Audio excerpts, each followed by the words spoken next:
Vamos a hablar acerca de las lipoproteínas plasmáticas de su absorción.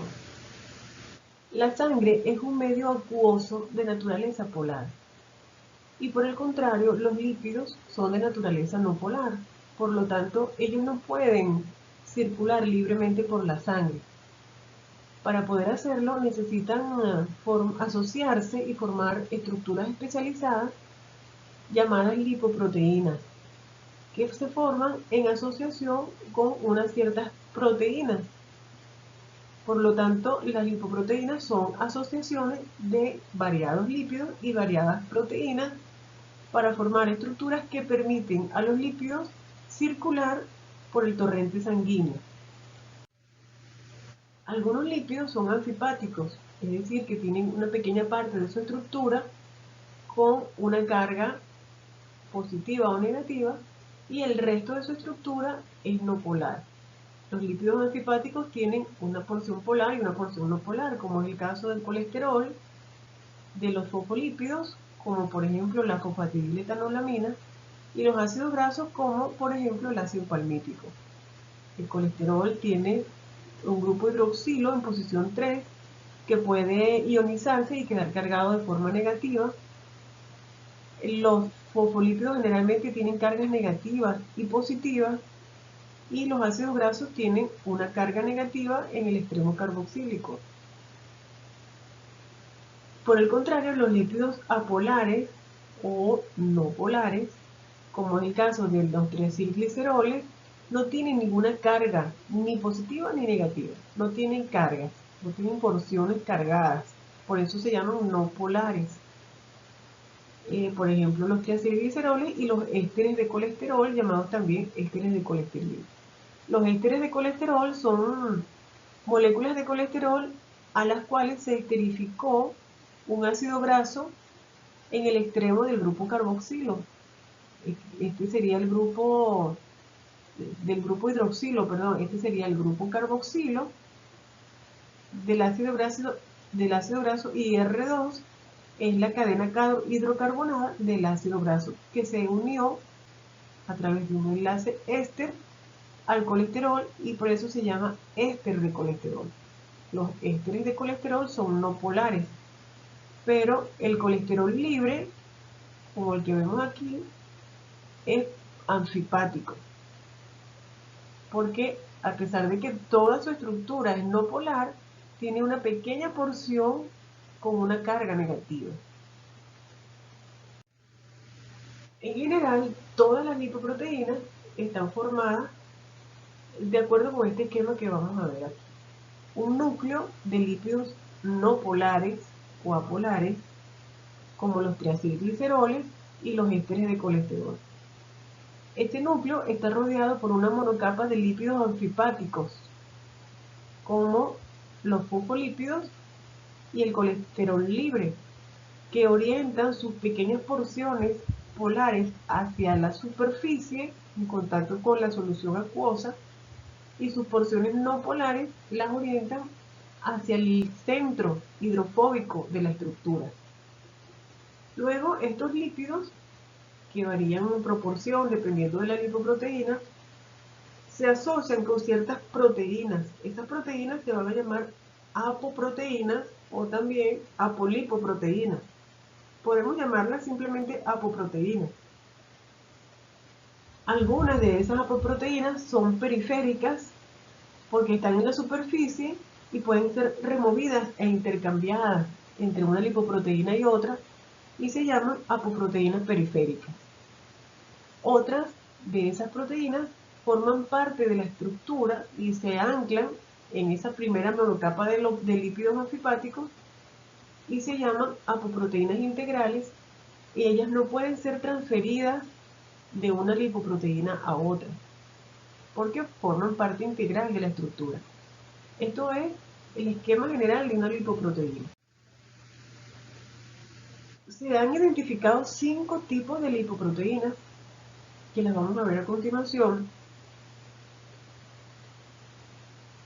y que han sido clasificadas principalmente de acuerdo con su densidad, expresada en gramos por mililitro, es decir, cuánto pesa esa estructura por cada mililitros de volumen, donde se sintetiza y los lípidos que transporta principalmente.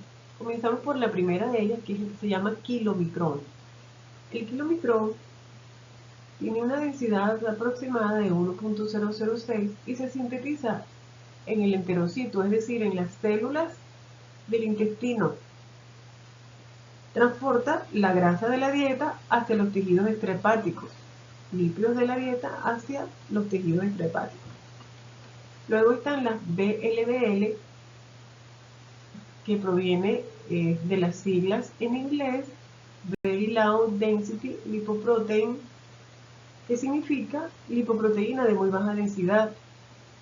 Tiene una densidad, la menor de todas, entre 0.95 y 1.006, se sintetizan en el hígado, en las células del hígado o hepatocitos, y transportan parte de los lípidos de la dieta que llegan al hígado y también lípidos que se sintetizan en el hígado. Luego están las llamadas IDL, por sus siglas en inglés, Intermediate Density Lipoprotein, o llamadas lipoproteínas de densidad intermedia. Tienen una densidad entre 1.006 y 1.019, se sintetizan en la circulación a partir de las VLDL, y su principal función es llevar colesterol plasmático hacia los tejidos extrahepáticos. Luego están las LDL, o de sus siglas en inglés, Low Density Lipoprotein, que significa lipoproteína de baja densidad. Las lipoproteínas de baja densidad están entre 1.019 y 1.063 y se sintetizan a partir de las IDL durante el proceso de circulación. Su principal función es llevar colesterol plasmático hacia los tejidos extrahepáticos. Y finalmente están las HDL, de sus siglas en inglés High Density Lipoprotein, que significa lipoproteína de alta densidad. Son las de mayor densidad, 1.063 hasta 1.210. Se sintetizan tanto en el enterocito como en el hepatocito y principalmente transportan colesterol del plasma, el colesterol, desde la célula hacia el hígado para su posterior excreción. En resumen, tenemos 5 principales lipoproteínas: kilomicrón, VLDL, IDL, LDL y HDL. Y ellas varían entre sí en cuanto a la composición de todos sus componentes, a las proporciones de sus componentes.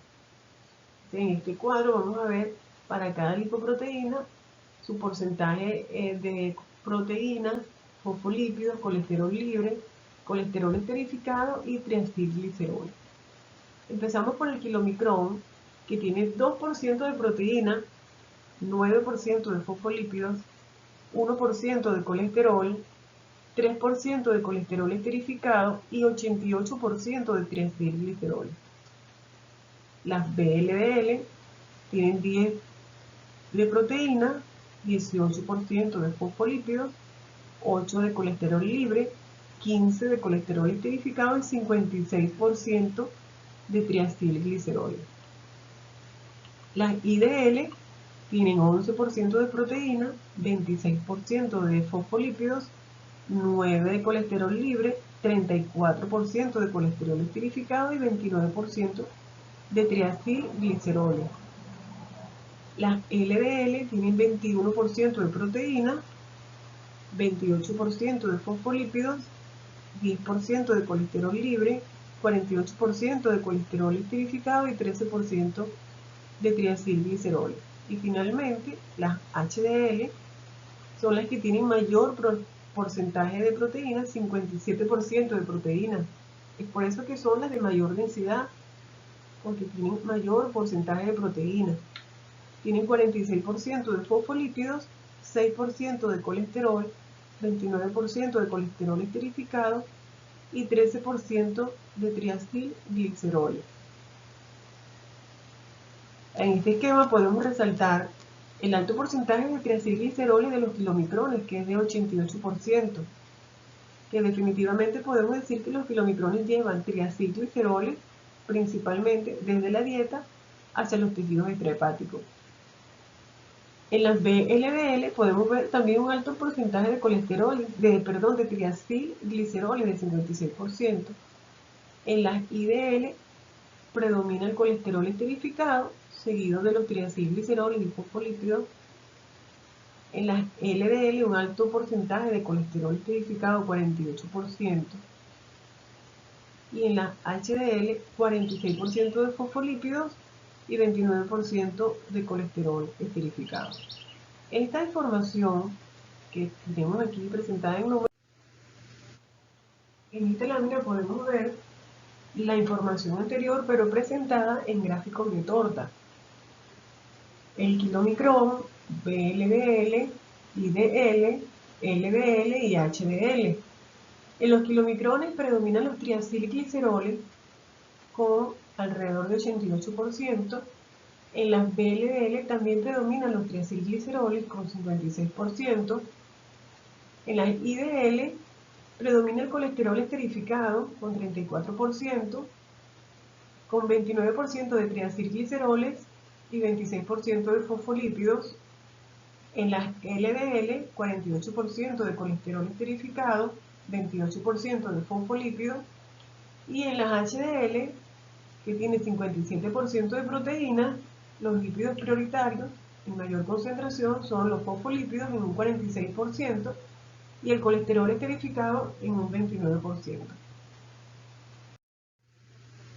En el próximo video estudiaremos los kilomicrones.